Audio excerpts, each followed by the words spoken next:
¿Estuviste algunos inconvenientes para tú llegar al Tribunal Constitucional? La accesibilidad a ese órgano lo puede hacer cualquier ciudadano. Así es. Debo decirte, Wilson, que el acceso al Tribunal Constitucional, y esto parecería irónico, es mucho más fácil que cualquier tribunal de esta ciudad. Usted lo puede ver a través de este canal de Wilgosa, ¿verdad? Entonces, así es que nosotros le vamos a pedir que por favor usted se suscriba a nuestro canal. Denle la campanita y estará pendiente a y otras importantes conversaciones. Conjuntamente con el licenciado Jorge Peña, del Consultorio Jurídico Especializado, nosotros hemos elevado una acción de inconstitucionalidad en contra de los artículos 281, 282 y 283 del Código Procesal Penal de la República Dominicana. En el día de hoy, señores, nosotros nos proponemos hacer más que un panel, tener un conversatorio con una de las personas que nosotros más admiramos por su constante avance y renovación. Les conocimos aquí en el canal detrás de una cámara, siendo camarógrafo de nuestro espacio. Trabajó también en los controles. Señores, y el hombre avanza y siempre mantiene ese grado de humildad, de decencia, de respeto y sobre todo ese nivel de compromiso de hacer cada cosa puntual. Estamos hablando de Yerjan La Antigua, importante abogado y comunicador de nuestra ciudad. Buenos días y bienvenido, hermano. Buenos días, Wilson. Un placer estar acá en tu programa, esta vez en otro rol. En otro rol como sí. entrevistado, después de haber durado tantos años, precisamente ahí donde está Fray Lenny detrás de la cámara y también allá en el Control Master. Es un honor estar acá. Sí, señores. Tú sabes, Yerjan ha sido un constante activista comunitario. De ahí tu nivel de compromiso. Y ha sido reconocido en varias ocasiones en el municipio de San Francisco de Macorís por la alcaldía y en lo que fue el premio de la juventud en el 2013, así como en el 14 y en el 2015 el premio provincial de la juventud en ambos años. Pertenece también al staff de comentarista del programa de mañana, un programa interesantísimo junto a mi hermano Amado José Rosa. Que Amado Ten. Mi saludo para Amado Ten también. Amado José Rosa. Y pues, como abogado, graduado magna cum laude, pues ha comenzado a hacer tus aportes y de eso, si Dios quiere, vamos a comenzar a hablar en un momentito. Pero antes me gustaría que te definieras. ¿Cómo se entiende Yerjan? ¿Qué es? Un trabajador social. Me gusta estar siempre involucrado en cosas que para mí son de aporte social, siempre vinculado a la comunidad, a la sociedad. Y siempre desde los litorales que estemos, siempre tratando de aportar, dejarle algo positivo, dejarle un legado a la sociedad. Sí, porque mira qué interesante, fuera de tu área, por ejemplo, tiene lo que es vida saludable. Fundación y tú Vida no tienes que ver nada con medicina, no. Pero entiende que tu rol social de comunicador y como figura pública también, pues tiene ese importante legado. ¿Qué procura Vida Saludable? Bueno, la Fundación Vive Saludable es una institución sin fines de lucro que procura el bienestar de las personas a través de la promoción de estilos de vida saludable. Con esto llevamos a cabo una serie de programas y campañas. Una de ellas es la que ya el pueblo franco-macorizano conoce, que es la campaña Semana Saludable.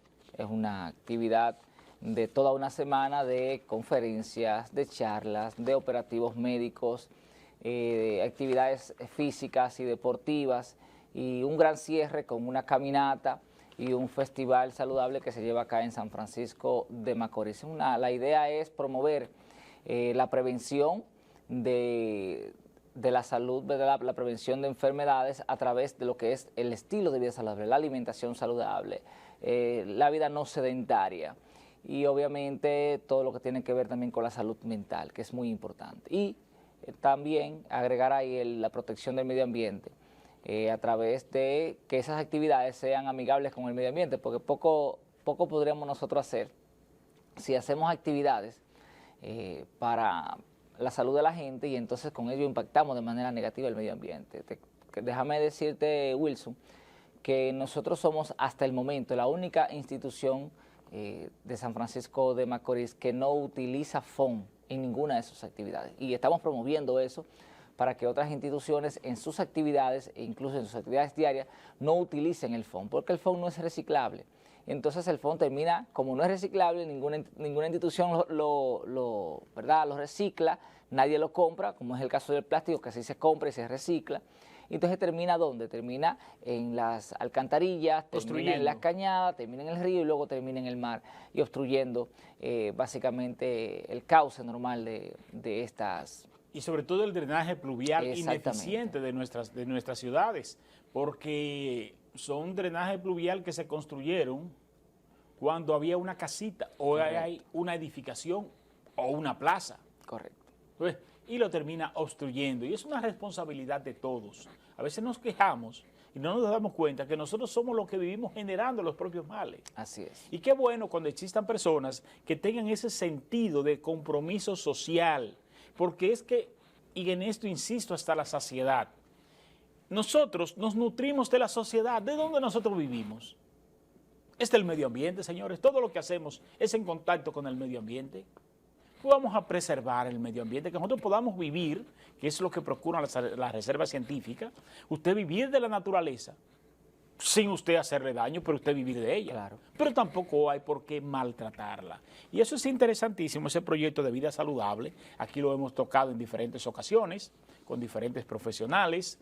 Hemos hecho importantes paneles también aquí. Hemos estado siempre bien pendientes a ese tipo de acciones porque tenemos ese gran compromiso.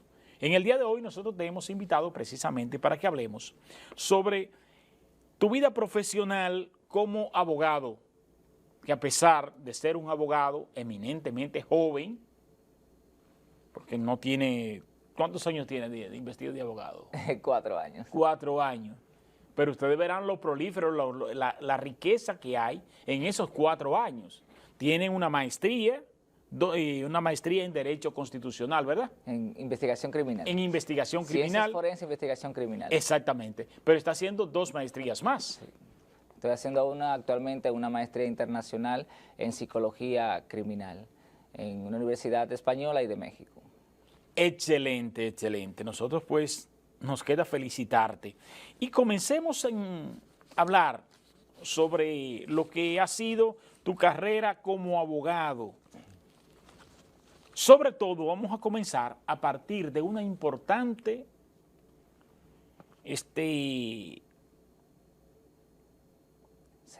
sentencia que tú llevaste hasta el Tribunal Constitucional de la República Dominicana. Hablemos. Bueno, conjuntamente con el licenciado Jorge Peña, del Consultorio Jurídico Especializado, nosotros hemos elevado una acción de inconstitucionalidad en contra de los artículos 281, 282 y 283 del Código Procesal Penal de la República Dominicana.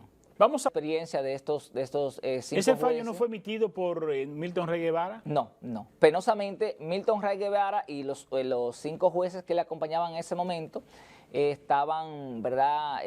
Lo conocieron, lo recibieron, pero no fueron las personas que lo fallaron. Cuando tú revisas esta sentencia, que la tengo aquí en mis manos, quienes firman esa sentencia no es el doctor Milton Rey Guevara. ¿Existe la forma de una reconsideración en ese sentido? El Tribunal Constitucional tiene vetado, ¿verdad?, cambiar sus criterios siempre y cuando no lo justifique. Yo entiendo que en una próxima ocasión, luego de que se genere un debate nacional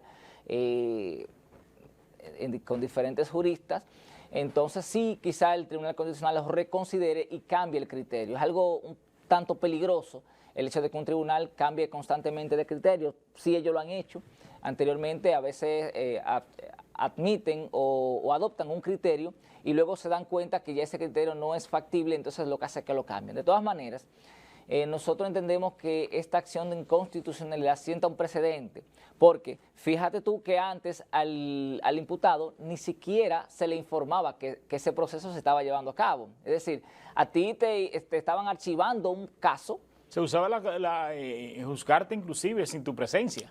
Es más o menos así, porque es una especie de juzgamiento. El hecho de que te archiven el caso es un juzgamiento a tu situación, y a ti no te avisaban ya luego de que se había tomado la decisión. Entonces ya el Tribunal Constitucional, luego de esta acción, ha decidido o ha ordenado que al imputado también se le notifique, también se le avise que su caso está siendo archivado. Comete un error el Tribunal Constitucional, y es que en materia de justicia, de nada sirve que te notifiquen si es para no defenderte. Entonces, aquí comete un error y se contradice, porque antes de nosotros llevar a cabo esta acción, Wilson, nosotros hicimos una revisión completa de toda la historia procesal y de toda la jurisprudencia constitucional del propio Tribunal Constitucional. Y encontramos ahí que el propio tribunal decía y establece en una de sus sentencias que toda acción o toda decisión del Ministerio Público en virtud de una querella puede ser objetada ante un juez. Entonces aquí hace una excepción que no la justifica, por tanto hay una contradicción y un choque de jurisprudencia de su propio tribunal. Entonces, de aquí realmente ellos hacen una violación a un precedente constitucional, cosa que le está vetado a ellos. El Tribunal Constitucional no puede chocar contra sus propias decisiones, aquí choca. No sé si fue que no los revisaron bien, no se revisaron ellos bien a su propio historial, pero ciertamente hay un choque de jurisprudencia y una violación a un precedente constitucional que ellos mismos ya habían emitido, de que toda acción o toda decisión de un ministerio público en virtud de una querella puede ser objetado ante un juez, y esa objeción perfectamente puede ser apelado ante un tribunal de alzada, cosa que no sucede en este caso. Ok, entonces es el archivo de un expediente, limita la vida civil o la vida normal de una persona, la convierte en víctima, podríamos decir.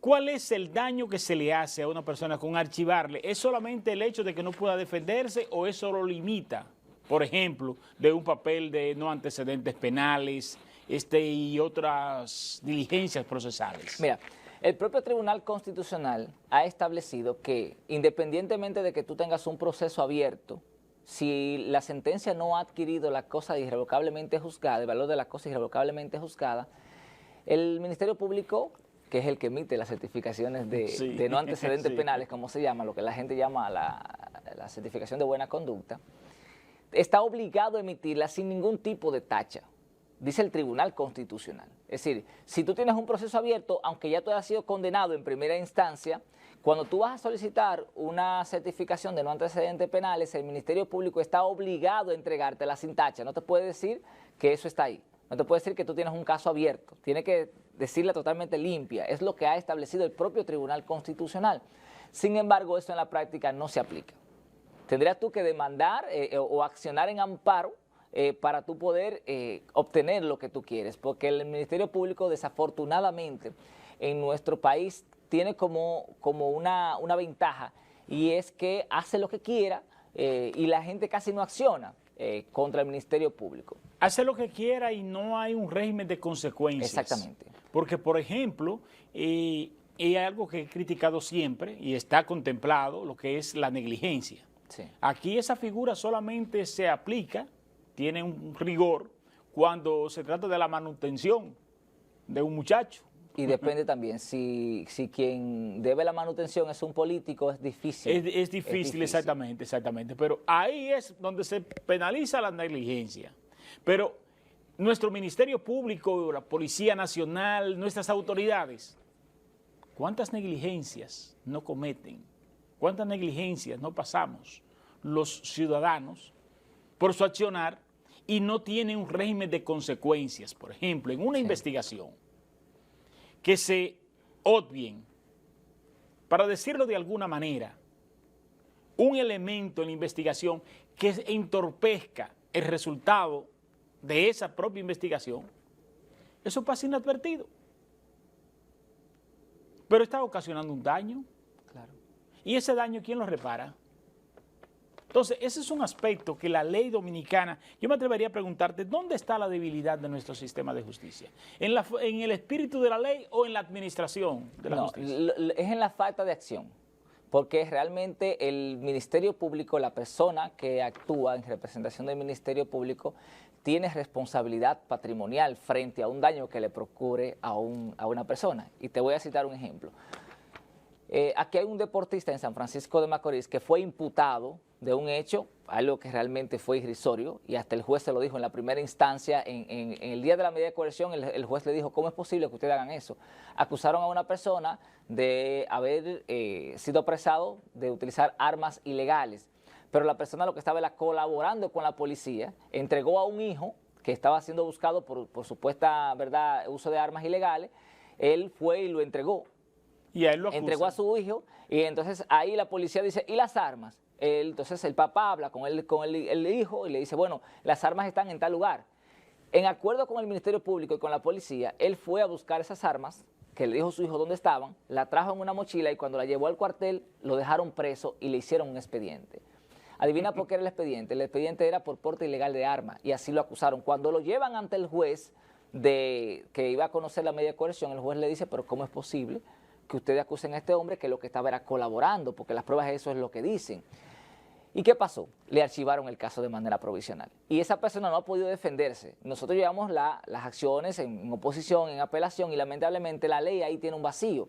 Pero ¿qué pasa? Cuando ese caso se resuelva, sea hoy o sea mañana, perfectamente, ese ciudadano puede demandar, ¿verdad?, al Ministerio Público por el daño que le provocó al acusarle de un hecho que no cometió. Ahora bien, ya va a estar en manos de él o del abogado que lleve el caso de si acciona o no, pero la ley lo permite, esa puerta está abierta. Ahora bien, el público o la ciudadanía casi no la usa por el miedo a la represalia del Ministerio Público. Porque no es lo mismo tú demandar al Ministerio Público y el luego desconocimiento. También el desconocimiento, pero mucho es por no buscarse un conflicto con el Ministerio Público, porque entonces ya luego tú tendrías a un órgano acusador que te tendría en la mira para armarte cualquier otro expediente o también para respetarte. Ahí es que está la diferencia en la disposición del ciudadano, del individuo y de los abogados en enfrentar al Ministerio Público como órgano acusador. ¿Estuviste algunos inconvenientes para tú llegar al Tribunal Constitucional? ¿La accesibilidad a ese órgano lo puede hacer cualquier ciudadano? Así es. Debo decirte, Wilson, que el acceso al Tribunal Constitucional, y esto parecería irónico, es mucho más fácil que cualquier tribunal de esta ciudad. O sea, tú llamas, y eso tú lo puedes probar, tú llamas al Tribunal Constitucional e inmediatamente te responden la llamada. Diferente pasa en cualquier tribunal de la República Dominicana. Aquí ni molestarte, Marca. Tú vas y inmediatamente te reciben.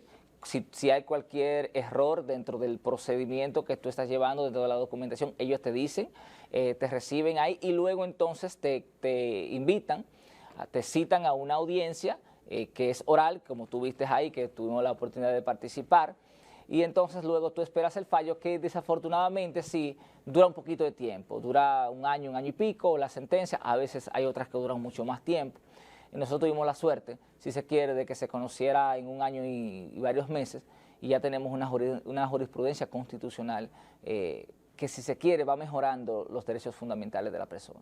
Sí, pero el hecho de que se haya dado ese fallo, es decir, se admita, todavía nos quedan muchos caminos por recorrer. Así es. Mira, debo indicarte, y citando precisamente la propia sentencia, en la página número 35, que es cuando inician las consideraciones por parte del Tribunal Constitucional, dicen ellos mismos, los jueces que conocieron la causa, que ciertamente no se prevé en su contenido un límite de tiempo, se refiere al archivo provisional, no se prevé un límite de tiempo que pueda operar en la modificación del archivo y que sirva de condición combinatoria, es decir, que obligue al Ministerio Público a que haga la actividad que le corresponde, que es la de investigar. Entonces, eso es como el fiscal, bueno, se le antoja no seguir investigando y lo que hace es que te archive el caso y tú tienes que esperar 4 años y estar atento, porque si luego de los 4 años tú no te das cuenta, el caso te puede durar 10, 15, 20 años archivado. Y tú tener esa tacha ahí. Y que cualquiera puede mover ese caso y crearte un malestar. Exacto. En cualquier momento tú dices, bueno, como yo no tengo un caso abierto, ese caso está ahí durmiendo, como se pudiéramos decir, tú te vas a Francia y de Francia te pueden mandar a buscar porque te reabrieron el caso. Ah, mira, te reabrimos el caso para que venga de Francia, o te fuiste a España, o te fuiste a Estados Unidos, te fuiste a residir allá y te pueden mandar a buscar porque tienen un caso que no se resolvió. Y eso, Wilson, también viola lo que ha establecido o lo que establece nuestra Constitución Dominicana, que es el plazo razonable. Todo ciudadano que ha sido imputado de un hecho tiene derecho a que su caso se resuelva a la mayor brevedad posible. Y se ha establecido un plazo razonable, que es el de 4 años, pero es de 4 años en los tribunales, peleándolo. No es el caso del archivo provisional, donde tú estás de manos atadas, donde tú no puedes presentar ninguna prueba, donde tú no puedes exigirle a un juez que conozca tu causa, que tú quieres que eso se resuelva. Y por eso entendemos que estos artículos realmente vienen en contra y chocan directamente con la Constitución. Chocan con la Constitución y maltratan al ciudadano. Sobre todo también hay un punto que aquí no se observa y es el costo en el tiempo. Sí. ¿Qué le significa a un ciudadano el costo en el tiempo de un proceso judicial? Todo lo que le puede entorpecer, por ejemplo, ese ejemplo que tú pones, que esa persona esté, por ejemplo, en Francia, esté en España, esté en Estados Unidos, cualquiera puede coger a reabrir ese caso y ese ciudadano venir aquí, siendo ese ciudadano pudiendo ser totalmente inocente de lo que se imputa. Sí, es correcto. Mira, dice acá el propio tribunal, que es precisamente lo que estamos abordando. Aquí tú puedes ver que esto es lo que se llama el criterio del tribunal.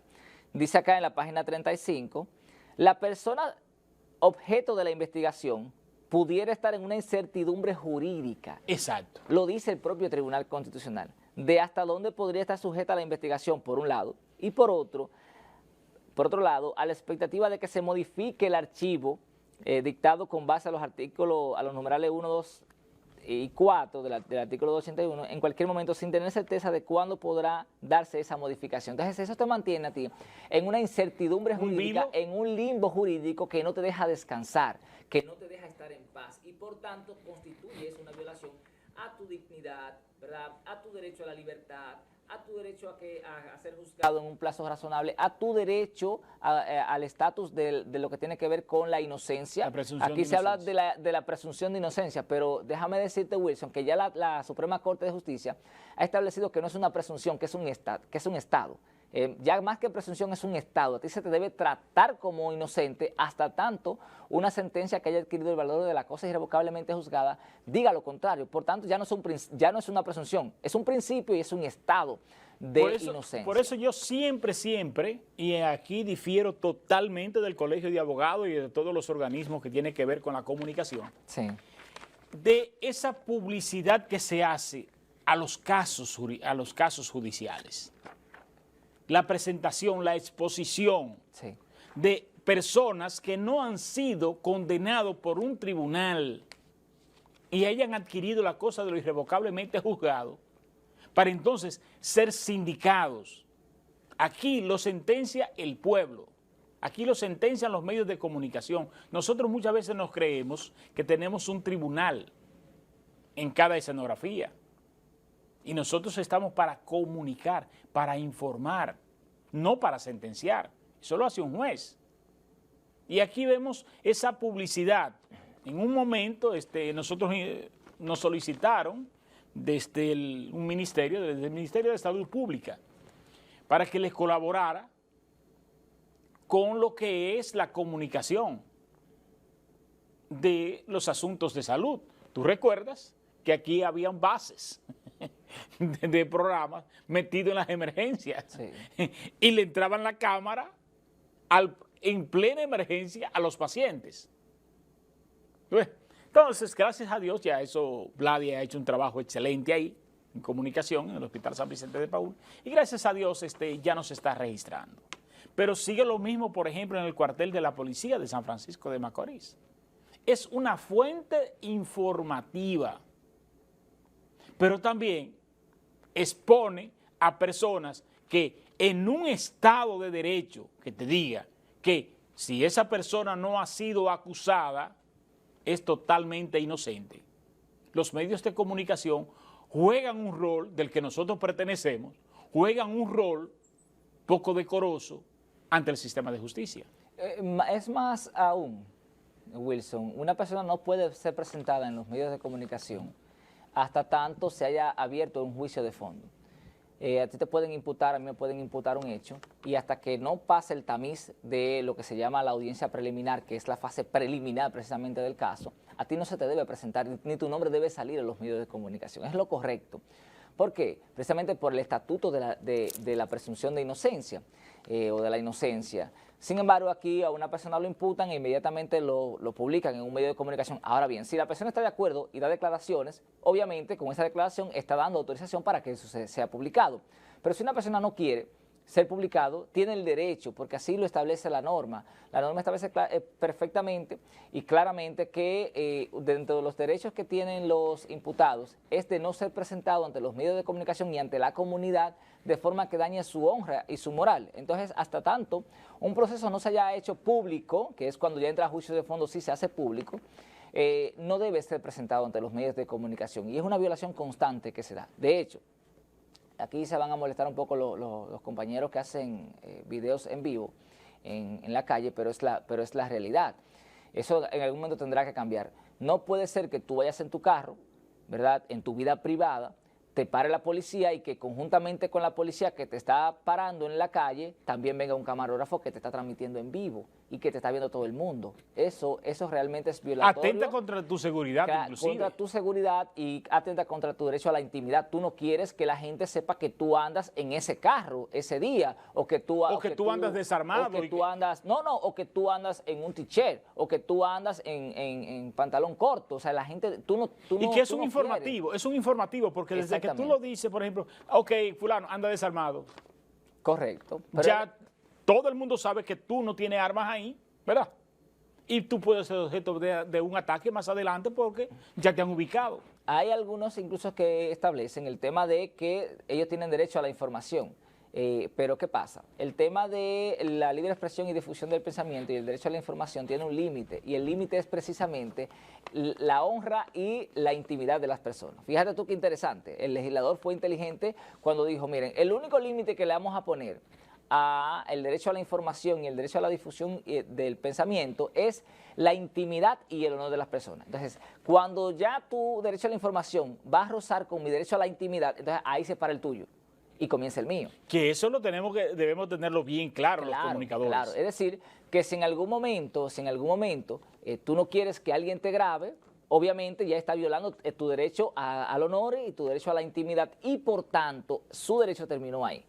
Entonces, por eso somos de lo que planteamos que ese tipo de transmisiones que se hace, básicamente porque es acompañando a la policía, no es un hecho público, no es un parque, no es una patronal, sino que es un hecho privado, el hecho de que tú vayas transitando por la calle y la policía te detenga, y entonces hay un camarógrafo que te está grabando y que está escuchando la conversación y que está también transmitiendo en vivo todo lo que tú estás haciendo.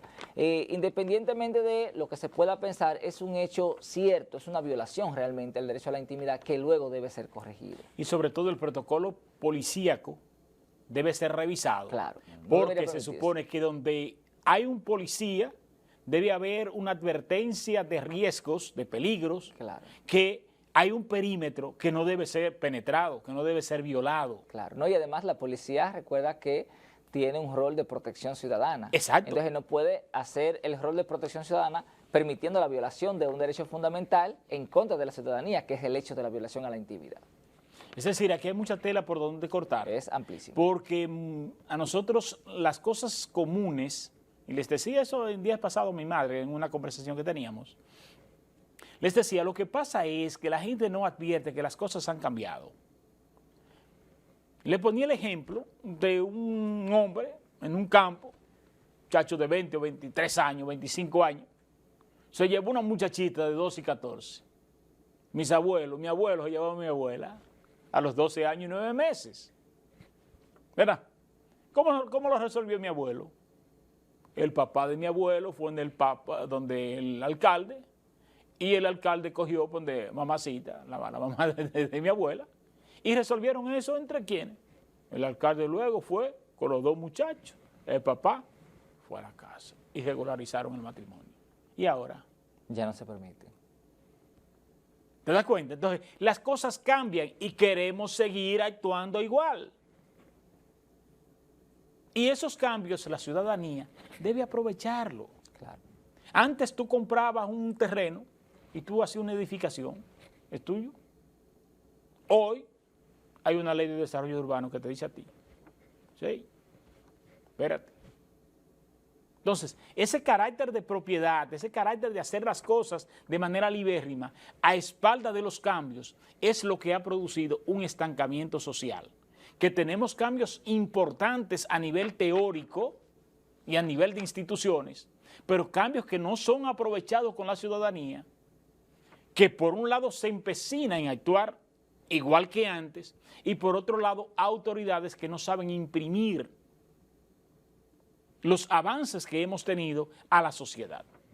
Definitivamente, Wilson, es importante el tema de los avances. Yo conversaba hace unos días precisamente con una acción constitucional que le damos en contra de un colegio de acá de San Francisco de Macorís. El colegio tenía retenido documentos de una menor de edad por falta de pago de la mamá.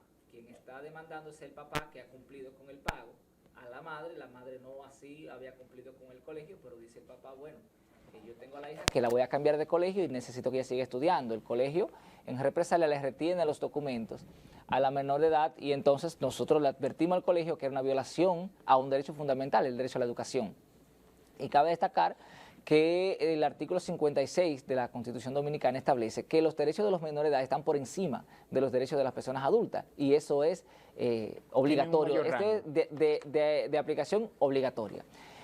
Cuando se le explica esto al colegio, el colegio reacciona no entregando los documentos, entonces se elevó una acción de amparo que evidentemente consiguió ganancia de causa y el tribunal ordenó a ese colegio la entrega inmediata de los documentos. ¿Qué pasa con esto? Se me acercan algunos empresarios vinculados al sector y yo le digo, lo que pasa es que el derecho ha cambiado. Ustedes tienen que entender que tienen que buscar otra forma y de hecho, así les sugerí, ustedes tienen que buscar otra forma de cómo asegurar el pago de esos padres no reteniendo los documentos, porque la retención del documento constituye una violación constitucional a un derecho fundamental, específicamente de un menor de edad, que obviamente ustedes no van a conseguir ganancia de causa en ningún terreno y por tanto es un avance, ¿verdad?, que se da, así que a los padres que están viendo el programa no es que dejen de pagar, deben de pagarle al colegio porque de eso es que el colegio se mantiene. Ahora bien, el hecho de la retención de documentos, como es el caso de te retengo la nota si no me pagas, todo eso es violatorio a la Constitución y por tanto los colegios deben descontinuar esa acción.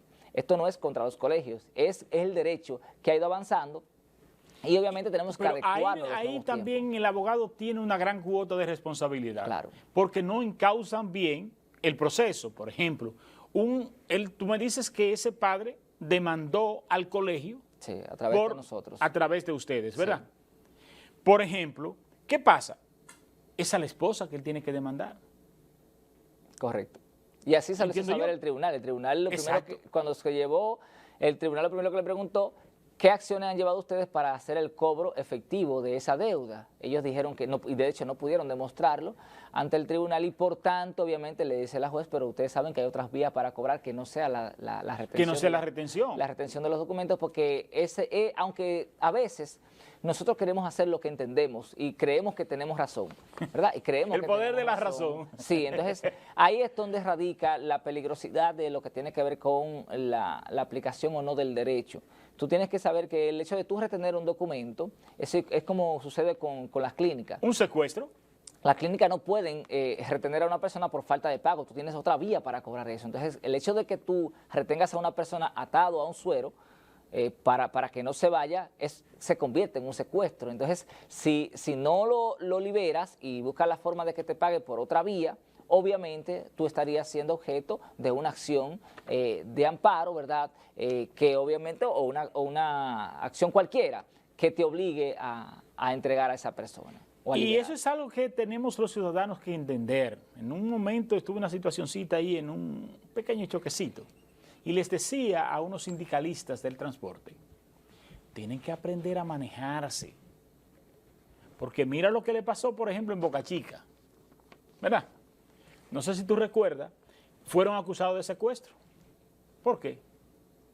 Porque ellos bordearon el vehículo o los vehículos que habían contratado un colegio para una excursión, porque como no usaron el sindicato, ellos en represalia bloquearon para que no salieran. Ellos como troperos estaban impuestos a hacer eso, ir la tropa, bordear, bloquear. ¿Qué dijo el tribunal? Secuestro. Ellos fueron juzgados por secuestro. Todavía hay gente de esos choferes, que están presos. Porque lo que ellos hacían antes, que tú ibas en un vehículo, no, tienes que usar un transporte de nosotros, de aquí, eso es pirata, no puede estar de otro lado. Te los rodean, te los rodeaban, y ya pasaba inadvertido. ¿Verdad? Un caos en el transporte. Bajaban los pasajeros y tenían que montarse en un transporte de la zona. Ya se dijo con un secuestro. Es decir, las cosas cambian y el ciudadano debe adaptarse a esos cambios. Y uno de los graves problemas que tenemos como sociedad es que en la cabeza de cada dominicano, en el poder de la razón, existe un tribunal que juzga a la medida de lo que entiende, del yocreísmo como lo he determinado. Entonces tenemos ese tribunal y es lo que yo creo. Si mi hija se deja de marido, todo lo que marido tenga es de mi hija. Pero si es mi hijo el que se divorcia, tú no le vas a dar tuyo a esa mujer para que se lo dé a otro hombre. Sí. Esa es la visión que tenemos como dominicanos. Y eso es lo que nosotros tenemos que corregir, señores. Tenemos un marco jurídico y vivimos en un estado social de derecho. Que hay que seguirlo mejorando, porque a propósito de eso que tú planteas, del tema de los bienes de la comunidad legal, hay elementos ahí que desde nuestro punto de vista son inconstitucionales. No puede ser que tú tengas, y así lo establece el Código Civil, es que el hecho de que los bienes muebles, inmediatamente tú te casas, pasan a ser la mitad, el 50% pasa a ser de tu pareja. Para mí es algo realmente violatorio. Porque si yo he trabajado toda mi vida y he levantado un patrimonio en bienes muebles, como es dinero, por ejemplo, que es un bien mueble, y tengo 50 millones de pesos, 100 millones de pesos, ¿cómo es posible que me caso con una persona y esos 100 millones de pesos pasen inmediatamente 50 a ser propiedad de ella? Ya no se lo ha ganado. Entonces, no parece algo realmente. Pero también mira, nos van a matar y nos van a caer encima. Pero, por ejemplo, el caso de los peloteros. Señores, la gente ve los millones de los peloteros. Yo que he conocido peloteros desde abajo, por ejemplo, como el caso de Dotel, en los Trinitarios, en Santo Domingo. ¿Verdad? Tú ves ese muchachón, en ese tiempo, pasar, cuando ya tú ibas a comer a las 11:30, pasaba él por el frente, trotando, para el play, hasta las 3 de la tarde, en física. Volver otra vez, y a las 5 de la tarde, a las 6, para el play otra vez. Pero ya en la madrugada, a las 5:30, 6 de la mañana, en el play, hoy tiene lo que tiene, y un divorcio le toca la mitad a la mujer que nunca cogió una bola. Dependiendo. Si ella estuvo con él desde el inicio de su carrera, desde el inicio de las ganancias, sí entiendo yo que le corresponde, porque independientemente de que ella no sea la que esté jugando, está jugando un rol de acompañamiento, del cuidado de los hermano, hijos, cuando ese muchacho estaba pasando hambre ahí en los Trinitarios. Bueno, pero con lo que yo no estaría de acuerdo es con que tú hayas, vamos a suponer, tú tienes, qué sé yo, tienes 50 años trabajando, 20, 30 años trabajando, hayas levantado un patrimonio de 100 millones de pesos y entonces que tú te cases hoy y esos 100 millones de pesos que ya tú tienes en el banco, entonces pasen a ser la mitad de tu pareja. No me parece algo justo. No. Sin embargo, también existe lo que tiene que ver con el matrimonio, con la separación de bienes, pero entonces ya hay una limitación. Hay gente que te va a decir, bueno, pues entonces tú te estás casando conmigo, pero no te estás casando de manera completa, porque estás alejando los bienes, y es algo que realmente es un tema de debate que se puede mejorar, Se puede mejorar. Señores, vámonos a ir a una pausa, porque hay muchos temas que tenemos todavía que tocar sobre la sentencia y otras posibles sentencias que en un futuro pues tendrás que llevar al Tribunal Constitucional, porque creo que el origen de esas fallas está en el Congreso, ¿verdad que sí? Lo que pasa es que el derecho es al ser una disciplina o ciencia social, va cambiando con el tiempo. Lo que se pensaba ayer posiblemente hoy ya no sea, y es lo que tú estás viendo. Quizás en aquel momento era justificado lo que sucedía o las decisiones que se tomaban, hoy quizás no, porque hemos avanzado. Exactamente, pero que también la ley debe ser hecha a la luz de las culturas. Correcto. Eso es interesantísimo. Vámonos a una pausa y ya regresamos. Nos queda mucha conversación todavía. La búsqueda de la verdad en la profundidad de la realidad misma. El poder de la información. Un programa de panel semanal dedicado al análisis de los temas con los exponentes más calificados en un diálogo de altura y objetividad. Por el Canal 8 de la comodidad de tu hogar, en la cama o en el sofá, junto a tu familia. Ahí disfrutarás el poder de la información. Cada domingo de 9 a 11 de la mañana por el Canal 8, El Poder de la Información.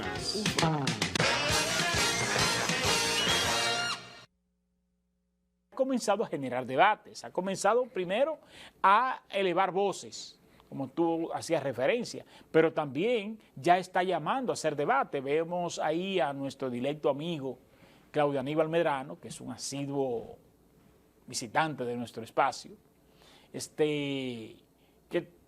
y tú también van a participar de una importante actividad en ese sentido. Así es, el próximo 11 de diciembre, en el Salón Ana Luisa Arias de la UAS Recinto San Francisco, se va a llevar a cabo un panel precisamente para analizar el contenido de la sentencia que estamos analizando hoy. Es verdad, esta sentencia que ataca o que falla la acción de inconstitucionalidad, y entonces estará presente ahí el magistrado Claudio Aníbal Medrano, quien es el presidente de la Corte de Apelación de acá de San Francisco de Macorís. Y coordinador de los jueces sí, también. La Cámara Penal, el coordinador, y también es el encargado de Derecho Constitucional de la Suprema Corte de Justicia. Y que lastimosamente, por así decirlo, no le han permitido, con todo y tener todo las de la ley, competencias, conocimientos, capacidad sobrada, claro, para llegar al Tribunal Constitucional. Es una espinita que yo tengo ahí en el alma. Es una pena, pero él no puede dejar de seguir intentándolo. No, señor. En algún momento tendrá que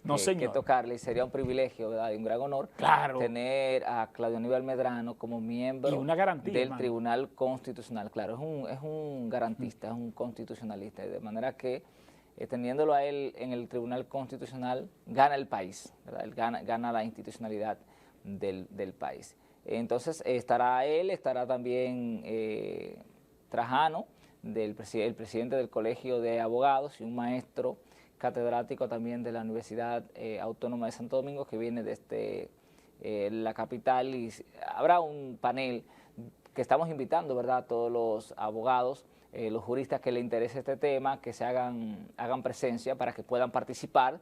Y personas no juristas también, porque preguntas. Debemos de aumentar el acervo cultural, los comunicadores. Ojalá puedan ir, escúchame que te interrumpa, Wilson, ojalá puedan ir también las personas afectadas por el archivo provisional. Sería maravilloso. De hecho, nosotros vamos a invitar a varias personas de esa para que vayan y puedan exponer su realidad, que es muy importante, es muy rico, porque quizás la gente que nos está viendo, hasta que no le pasa, no lo entiende. El sistema penal es algo que a poca gente le importa hasta que le toca. Cuando le toca que sienten la realidad y que sienten el poder del Estado encima de ellos, es que entonces entienden la necesidad de por qué tenemos que abogar por mejorías y por cambios estructurales en nuestro sistema. Ciertamente, tú dices eso y me remonta a hechos que hasta que no te suceden, no te importan.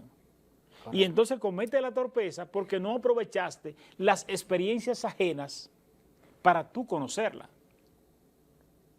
Y conocer a profundidad este tipo de acciones resulta interesantísimo, porque eso conllevaría a tú no solo mejorar tu acervo cultural, sino tú hacer una justa interpretación. Por eso insisto en que también deben ser orientados hacia los comunicadores, porque las cosas se quedan muchas veces estancadas en un sitio muy cerrado cuando se tocan aspectos generales que le importan a la colectividad, pero el nivel de difusión, que es lo que muchas veces nos pasa, el nivel de difusión no llega a todo el tejido social, que es lo que se procura, porque aquí la ignorancia es un medio de cultivo para enriquecer y nos queremos desarrollar muchas veces en era lo que le decía a un amigo empresario en días pasados, el empresariado debe de procurar enriquecer su entorno, porque en la medida que enriquece el entorno,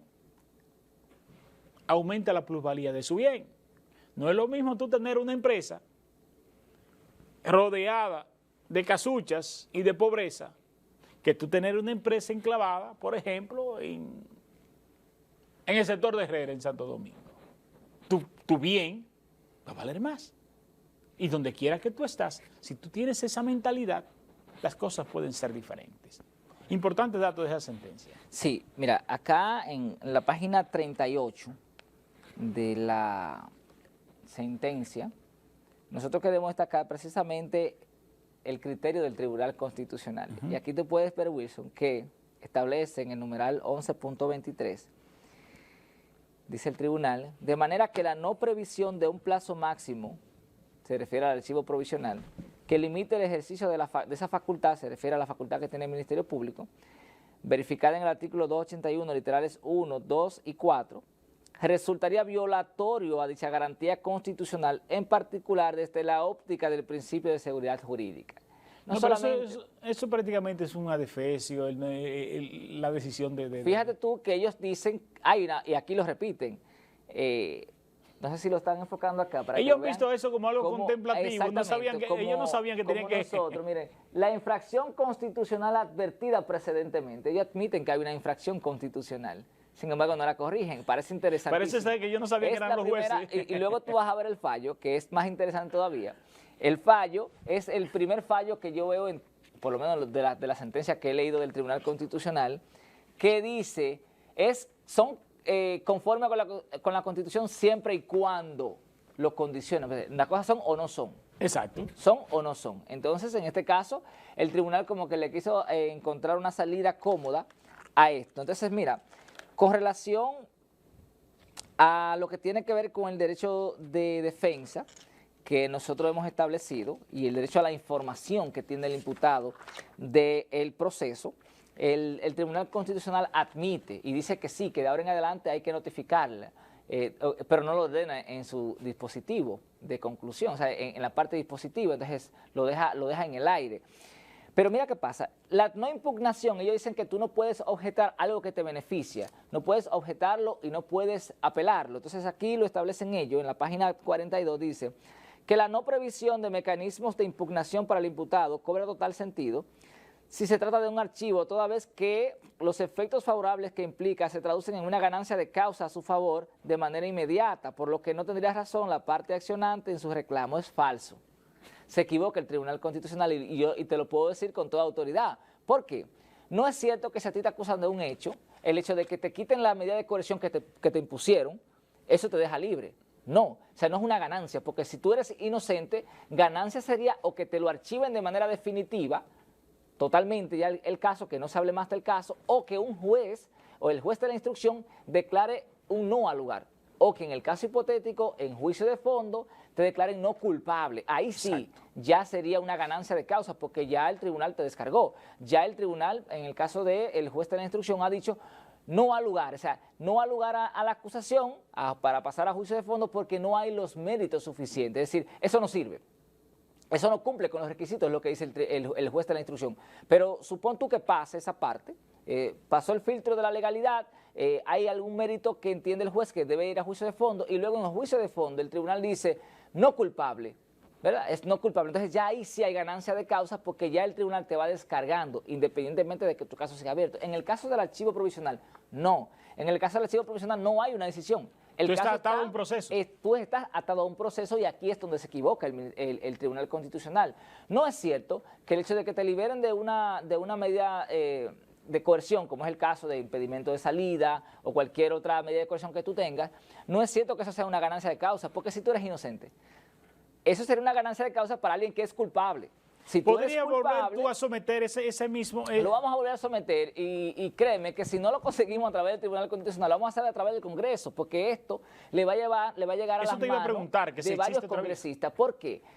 Si el Congreso lo estudia a profundidad, si de verdad estudian este caso, van a encontrar ahí que hay vicios, que hay, ¿verdad?, ilegalidad, que hay violación a derechos fundamentales y obviamente, ¿qué es lo que nosotros pedimos? Es sencillo, permíteme objetarlo y ya. Tú me notificas como imputado que me vas a archivar el caso y yo si quiero te digo que sí y si quiero te digo que no. Porque eso no te beneficia. Exacto. Porque tú no puedes objetar lo que no te beneficia. Ahora, si yo soy culpable, supón tú que a mí me estén acusando de un homicidio y yo soy culpable y viene el Ministerio Público y me dice te lo voy a archivar, maravilloso. Archívalo. ¿Te beneficia? Me beneficia porque yo soy culpable, yo sé que soy culpable, pero si yo soy inocente y yo sé que en cualquier terreno te voy a ganar esa demanda, Exacto. ¿verdad? Te voy a ganar los juicios, entonces yo quiero que tú me lo lleves al terreno donde se debe discutir. Entonces aquí este archivo provisional es parte de la Inquisición, donde el juez era el acusador. El acusador también era el juez. O sea, tú acusas y también juzgas. Aquí entonces el Ministerio Público te acusa y también te archiva el caso. Que te está juzgando. Te está juzgando porque te está dejando 4 años un proceso abierto. Entonces no parece algo justo y realmente no lo es. Y además es violatorio, como ya decíamos, al derecho a que tú seas juzgado en un plazo razonable, al derecho a la defensa, porque no te están dejando defenderte, pero también el derecho a la información, porque no te avisan. Ya el tribunal dice que sí, que hay que avisarte, pero ¿para qué tú me avisas? En materia de justicia, no es como tú mandarle una carta a alguien y decirle, mira, me mudé de casa. Si yo te tengo una imputación o te estoy demandando, te aviso, porque el objetivo de la notificación, el objetivo en materia de justicia de la información es que tú puedas defenderte. Claro, ¿De qué sirve que te informen? ¿De qué sirve que te informen? Mira, te vamos a archivar el caso, o que te diga el juez, el Ministerio Público acaba de solicitar el archivo de tu caso. Te lo estoy informando. Ajá, pero tú me lo informas y no me vas a dejar opinar sobre eso, como si fuera un acuerdo. Una decisión, un ultimátum. Administrativa. Entonces, en ese caso, incluso erróneamente aquí los jueces locales han establecido que el archivo provisional solicitado por el Ministerio Público, el juez lo que hace es que lo homologa. Falso. La homologación solamente se puede dar, la homologación de una acción solamente se puede dar cuando concurren las voluntades de todas las partes envueltas. Te explico. ¿Cuándo se homologa? Cuando hay un acuerdo entre las partes. Es decir, el imputado está de acuerdo con que le archiven su caso y firmó, ¿verdad? O no hizo ninguna objeción en el plazo que se le debe dar, entonces se entiende que al no hacer una objeción en ese plazo, o si lo dio por de manera escrita o de manera presencial, entonces perfectamente se puede homologar. Porque lo que se acuerda son lo que se homologa son los acuerdos, donde se supone que tú tienes una participación. Entonces aquí yerra el Tribunal Constitucional, penosamente comete este dislate, contradiciéndose a sí mismo, porque en sentencias anteriores ellos habían establecido que cuando el órgano acusador no presenta pruebas de que no ha podido seguir investigando, obviamente está violando el plazo razonable. Pero además de eso, es el propio tribunal en sus propias sentencias que ha establecido, y así se lo hicimos saber en el escrito, que toda decisión del Ministerio Público en virtud de una querella puede ser objetada ante un juez. Sin embargo, aquí te dicen que no. Es una contradicción entre dos jurisprudencias que obviamente ellos tendrán en algún momento que corregir. Sí, por suerte que existen 2 vías que tú lo puedes volver a someter por el Tribunal Constitucional y también se puede hacer a través del Congreso Nacional, que ojalá y tengan el apetito. Porque son temas que afectan a la población llana y común, básicamente, que poco importa. Y sabemos que nuestro Congreso Nacional responde a intereses políticos. No parece el primer poder del Estado, actúa como un monaguillo del Poder Ejecutivo, con un nivel de reverencia inusual en un Congreso, en lo que debe ser un Congreso, y sobre todo de intereses poderosos que impiden que las cosas se materialicen. Por ejemplo, este es un tema que con solo un congresista responsable, comprometido con una demarcación, escucha esto de interesarse, sin ser abogado. Y en el Congreso existe una comisión, existen comisiones, y esa comisión de derechos yo entiendo que debe tener personas competentes. Y sobre todo el colegio de abogados, debe jugar un rol más activo en ese sentido. Cuando ve este nivel de entuertos, no debiese verlo de una manera contemplativa, que fue lo que hizo el Tribunal Constitucional. Exacto. Tenían que imprimir justicia y eran ellos los que tenían que imprimir la decisión y lo que hicieron fue contemplar lo que estaba pasando, que fue lo que hicieron ahí. Correcto. Mira, respecto de lo que tiene que ver con el derecho a la información, es decir, hasta esta sentencia el imputado no era notificado de que su caso estaba siendo archivado. Cuando nosotros vemos esta imprevisión, decimos, pero aquí hay una violación. Se supone que el imputado tiene que ser notificado y debe preguntarse, ¿tú estás de acuerdo o no con esto? ¿Tú tienes algún reparo que hacerle a este archivo? ¿Estás de acuerdo? Entonces establece el propio tribunal en la página 43, dice acá, el hecho de que ese sujeto, se refiere al imputado, no cuente con mecanismo de ser informado de todo lo relativo del archivo, como sí ocurre con la víctima y el querellante sí le avisan, y a la víctima también le avisan, pero al imputado no. Entonces hay desigualdad de armas, y entonces aquí, lo establece aquí el tribunal. Dice aquí, lesionando no solo el principio de igualdad de armas y su derecho de defensa, Fíjate tú que el propio tribunal se ató los pies y se cae cuando te dice, ¿para qué es una notificación? ¿Para qué es la información? Para que tú te defiendas. Entonces, si tú me dices a mí que tú me vas a informar para no dejarme defender, entonces me estás atando. ¿Para qué me informes entonces? Entonces, de manera extraña, como tú dices, de manera contemplativa, ellos dicen lo que hay, dicen la lesión, dicen la infracción constitucional, pero no la resuelven.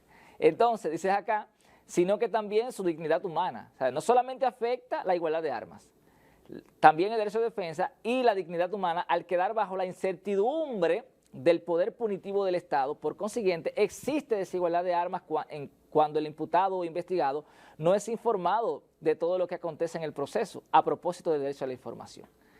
¿No parece lógico que tú, como tribunal, digas, sí, hay que notificarle, hay que informarle, pero cuando tú te vas acá abajo al fallo, te encuentras con que no habla, no le ordena, o sea, no hace ningún tipo de interpretación con relación a lo que tiene que ver con... No fija posición. O sea, no fija una posición. Aquí lo que dice es, bueno, primero, buena y válida en cuanto a la forma, que ya es ganancia de causa. El hecho, muchísimos abogados y muchísimas instituciones han introducido acciones y se las rechazan de entrada. De entrada, exactamente.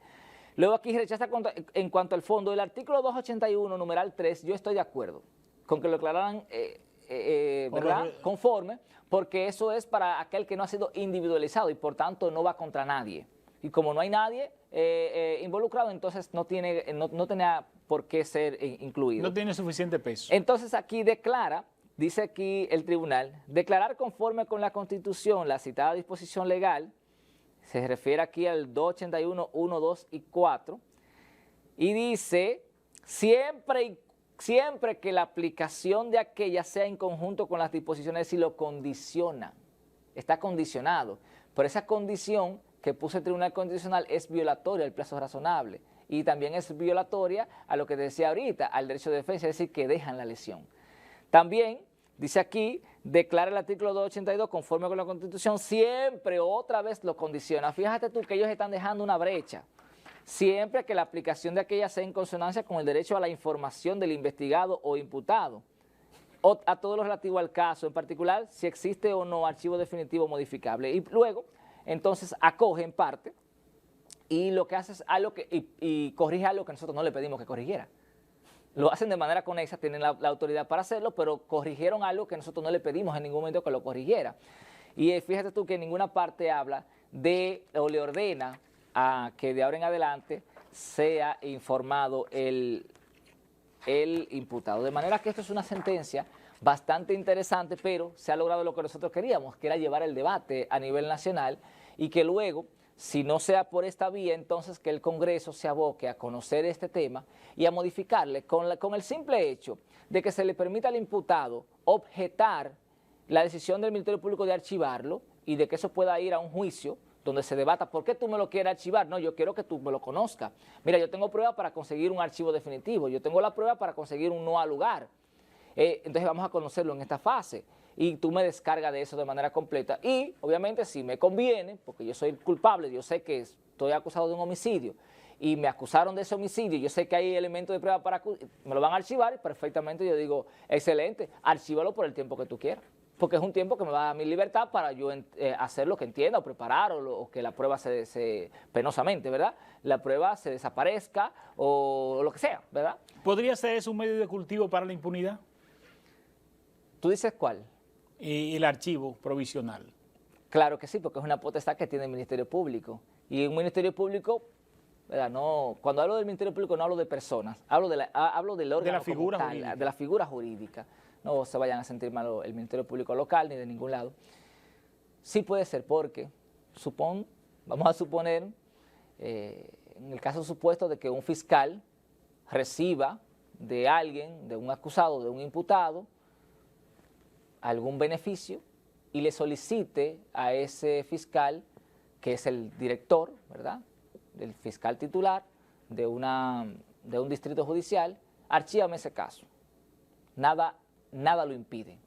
Nada lo impide que ese Ministerio Público solicite el archivo provisional de ese caso y lo deje dormir ahí por más de 4 años y luego entonces se extinga la acción penal. Perfectamente puede ser. Que también debe tener... Aquí conocemos casos, sin ánimos de sindicar ni de vincular una acción, pero por ejemplo un caso que a mí me ha dolido en el alma, la impunidad, es el caso de Giselle Batista. Sí.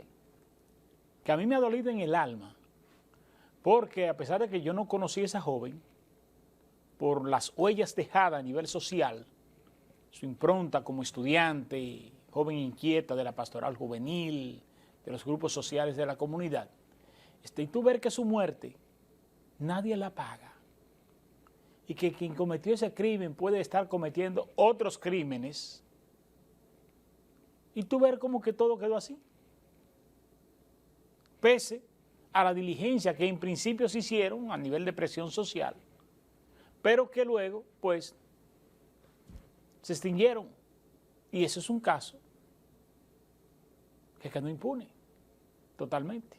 Sucede mucho y es precisamente por, si se quiere, la falta de pericia del órgano investigador. En este caso, la investigación la dirige el Ministerio Público, así lo establece la norma. Entre comillas, pero el que llega primero es el policía. Claro, pero la dirige el Ministerio Público. Sí. Se supone que el Ministerio Público le da orden a la policía para que la policía lleve a cabo una serie de procedimientos. Por eso tú ves que cuando se hace un allanamiento, independientemente de que va un fiscal, pero quien llega es la policía. Quien hace el levantamiento, o sea, quien acordona el lugar, todo eso, quien rompe la puerta no es el fiscal, sino que es la policía. Y entonces, en este caso, hay una desconexión en ocasiones, ¿verdad? En ocasiones, no siempre, entre el Ministerio Público y la policía y además una falta de pericia en lo que tiene que ver con la investigación. Hay casos que sí, que son muy buenos, que se llevan a cabo investigaciones muy profundas, en otros casos no. Eso también va a depender del interés que tenga o no el policía que esté involucrado en la investigación y también el fiscal o la fiscalía que tanto interés tenga en ese caso o en que se resuelva o no. Ahí es donde está el asunto. ¿Cuál es el interés que tenga en ese caso? Correcto.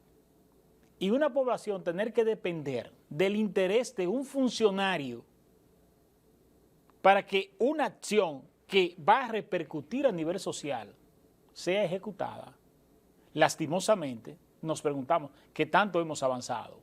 Porque es verdad que hemos avanzado, pero por acciones como esa del Tribunal Constitucional y esa acción que persiste en esa libertad que tiene la Fiscalía de hacer un archivo provisional a un expediente X sin la objeción de una persona afectada. Claro. O una persona inmersa en el proceso, mejor dicho, por ese tipo de libertades se cometen negligencias en los procesos y esas negligencias no tienen un costo. ¿Cuál es el valor jurídico de la figura de la negligencia para un fiscal, para un investigador? Penosamente a nivel del Estado no existe, a nivel de la persona sí. Tú sí puedes en cualquier momento, como es el caso de una persona afectada con el archivo provisional, como ya anteriormente habíamos hablado, sí puedes demandarle en responsabilidad patrimonial perfectamente. Puedes atacar sus bienes, puedes atacar a la persona, puedes atacar a la institución. Sin embargo, no es una práctica que se dé, precisamente por el miedo que se le tiene, el temor que se le tiene. Pero se ataca, por ejemplo, al fiscal que cometió la negligencia. Y al órgano. Porque recuerda Y que al órgano como Estado. como Estado. Al fin y al cabo, quien te va a pagar es la persona y también el órgano en representación del Estado, que fue, ¿verdad?, que utilizó todo su mecanismo en contra tuya y luego no consiguiendo ganancia de causa. Y si aquí se llevara estadística de esto, yo te puedo asegurar, Wilson, que hay miles de dominicanos que están en esta situación y que cuando se arregle esto, tú verás cómo el Ministerio Público actúa diferente, cambia su conducta. Va a actuar diferente cuando comiencen a lloverle demandas en responsabilidad patrimonial en contra de sus funcionarios, porque no puede ser que tú acuses a una persona, le manches la imagen, lo presenten en los medios de comunicación, en este caso como un ladrón o como una ladrona, o como un narcotraficante, como criminal. Luego no aparecieron las pruebas para determinar que el hecho realmente ocurrió o que esa persona a la que el Ministerio Público vinculó tiene algún tipo de vinculación con ese hecho, ¿verdad? Sí, porque es un medio de cultivo que puede pasar cualquier cosa, puede haber una negociación, claro, ¿verdad? Puede haber una ausencia de pruebas vinculantes ante el hecho, porque es un derecho de evidencias lo que nosotros tenemos, y de pruebas vinculantes entre el delito y la persona a la que se acusa. sí. Entonces, en ese interín hay un mundo de formas para cometer ilícitos penales que atenten contra la imagen de esa persona. Correcto. Y que afecta también a la población. Lo que se buscaría con esto es evitar que el Ministerio Público sea ligero al momento de imputar un hecho. Y cabe destacar que una cosa es imputar, otra cosa es acusar. La acusación se presenta ya en la fase preliminar frente al juez de la instrucción para que el juez determine si hay suficientes elementos de prueba para que pase a juicio de fondo, que cuando se hace público, o en el caso hipotético, si esos elementos de prueba fueron obtenidos de manera legal. Es como si fuera un filtro. Ahí el juez dice, hay elementos de prueba para una posible condena. Pero que sea el juez. Vayan a juicio de fondo, pero que sea el juez. Entonces, y de hecho así lo establece el Tribunal Constitucional, es una forma de obligar al Ministerio Público. Tú o acusas, o cuando tú imputas, tienes toda la prueba, o mejor no imputes. Deja a esta persona tranquilo, como por ejemplo hacen en Estados Unidos. Y hace varios días hubo el apresamiento de un dominicano por el tema de unas pastillas. Exactamente. Y aquí sí. incluso muy ligeros, los medios de comunicación y también la institución que dijo no, eso era algo que él tenía y que no tenía la receta. Estados Unidos casi no comete errores en ese aspecto. No, Cuando Estados Unidos te apresa, ya tienen una serie de evidencia en contra tuya que van a hacer o que tú negocias con ellos para que te declares culpable y hacerle más fácil trabajo o una condena. Es prácticamente imposible ahora mismo, o sea, en los tiempos actuales, que una investigación o que deba al traste con un apresamiento por equivocación. Eso es lo mismo que nosotros estábamos diciendo hace un momentito, que la gente no advierte el cambio de los tiempos y el cambio de las formas. Aquí se usaba una práctica que yo la conozco al dedillo. Fui parte del mercado farmacéutico durante muchos años. Y nosotros le vendíamos un volumen de pastilla, una ampicilina, con un nombre comercial, claro. La ampicilina, un buen producto. Que la gente lo usa hasta para el dolor de cabeza, porque tú sabes que dominicano Sí, claro. te usa la cosa para lo que no es. Una ampicilina es un antibiótico, ¿verdad? Un proceso infeccioso. Te la usa para los dolores de cabeza y se le quita porque habladores somos. Entonces, esas personas la llevaban en maletas. Y eso era algo normal. Eso le ponían una toalla debajo, ponían los blisters y se llevaban 2 y 3 maletas. De una sola pastilla, yo llegué a vender $500,000 de pesos. A Estados Unidos tú dices que se lleva. No, sí se lo llevaban a Estados Unidos. Yo le llegué a vender aquí. Y se la llevaban a Estados Unidos. En una maleta. Y eso era normal. Y esa pastilla, que aquí salía en menos de $1, poquito menos de $1, allá salía por 50 centavos dólar. Y el cliente, cuando la iba a comprar, la compraba a $1. Mira el negocio. Había gente que daban 3 viajes. Llegó fulano. Hey, mi hermano, dime, ¿llegaste? Te estoy esperando, ¿qué pasó? Yo me voy como en 15 días. Prepárame las cosas como para 8 o 9 días. Yo te aviso, yo te llamo. Y esa persona estaba ahí para comprar esas pastillas. Y se las llevaba. Pero ya no es así. Esa persona que se detuvo no advirtió el cambio de eso. Y ahora lo van a acusar de lo que lo están acusando. Correcto. Si esa pastilla, hay entre esas pastillas que se ha detectado el tráfico, existe una sustancia psicoactiva en el menor grado que esté tipificada en los Estados Unidos como psicoactiva, esa persona va a ser sentenciado por narcotráfico. Claro. Aunque lo que tenga sea 0.01, va a ser sentenciado por narcotráfico. Es decir, ahí es donde nosotros queremos, y es un aporte que nosotros podemos hacer a la población, hacerle entender que las cosas cambian. Antes usted en su casa hacía lo que le daba la gana, ¿verdad? Te cogía y prendía un radio a todo volumen y usted hacía una fiesta. La pedrada del vecino le hacía bajar el radio, pero la pedrada del vecino, porque no había un marco jurídico que te dijera a ti, medio ambiente, control sónico, ¿verdad? Que tú tienes que trabajar por debajo de tantos decibeles hasta tal hora. Y que de ahí en adelante siga su fiesta para apague su radio. Y tú estés en tu casa. Claro. Pero el carácter de propiedad que les decía en días pasados unos amigos, el concepto de propiedad, de que esto es mío, tiene mucho que ver con el concepto social del rubro. Y te lo pongo de ejemplo, los colegios. Por ejemplo, tú hablabas de que el colegio no puede retener una nota. ¿Por qué? Porque está violando el derecho a la educación, que es un derecho fundamental. Claro. Entonces, el concepto social del rubro que tú manejas te cambia por completo el concepto de propiedad, que muchas veces se tiene de que esto es mío. Sí, y que cabe, excúsame que te interrumpa, Wilson, cabe destacar que con esto y con esta acción nosotros no pretendemos, como erróneamente alguien se me acercaba y me decía, estás defendiendo a los malapagas. No, lo que debe hacer el colegio o los colegios es crear un mecanismo de cobro efectivo. Y yo le sugería incluso a un gran amigo que tengo que es propietario de colegio, tú puedes perfectamente hacerle a un padre un pagaré notarial. Un pagaré notarial, que es un acto, ¿verdad?, que se convierte en ejecutivo.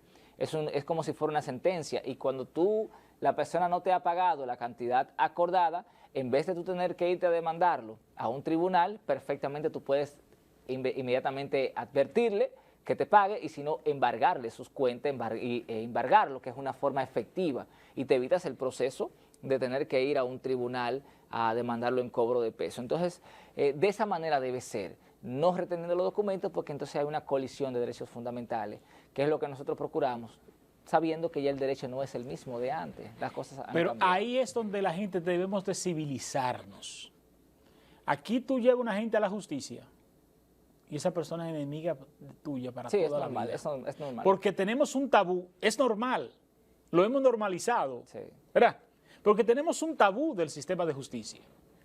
Si tú y yo no nos entendemos, vamos los dos como dos hermanos, donde un fiscal, donde un juez de paz, a un tribunal, vamos a ponernos de acuerdo y no tenemos por qué ser enemigos, porque lo único que se ha hecho, ¿qué es?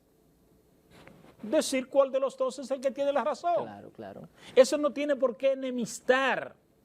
Eso es incivilidad. En los países desarrollados, dos gentes no se entienden y esas dos gentes van en el mismo tren sentados en el asiento y van a su estamento y Sí, se pero- ponen de acuerdo pero aquí y se salen de vive- ahí normal, pero el dominicano tiene el tabú de que si te llevo a la justicia o te llevo a la policía, ya tú eres mi enemigo. Sí, pero no. mira qué pasa, aquí se juega una doble moral y eso es constante, uno se puede ver con el ejercicio del derecho, y es que tú quieres un abogado para ti que resuelve el problema, Sí. un abogado que no tenga miedo de enfrentarse a otro o que no tenga miedo de enfrentarse al sistema, pero tú quieres que el otro sea débil.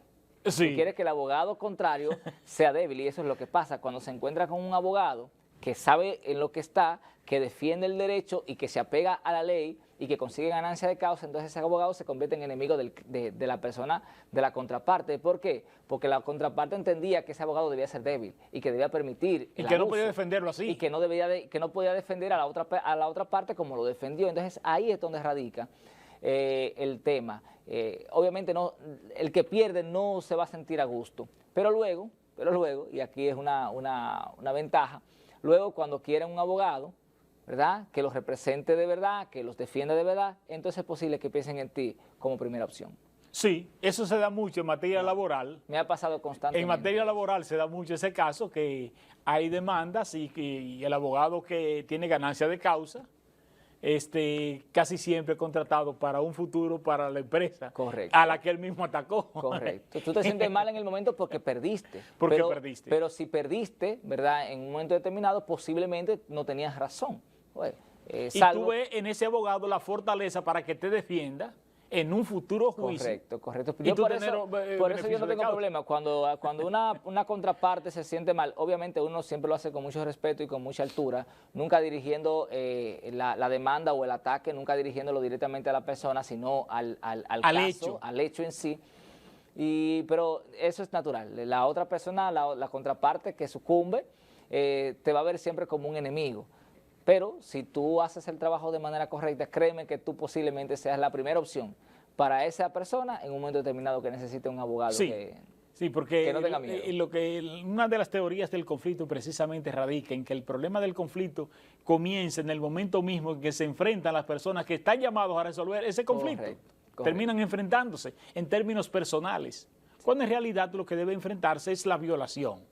Si ahí lo que hay una violación de derechos, una violación de, por ejemplo, en el caso del colegio, vamos a enfrentar esa violación de derechos. Correcto. Que se siente un precedente para que otros no sean víctimas también de ese mismo proceso, que es precisamente lo que tú estás buscando.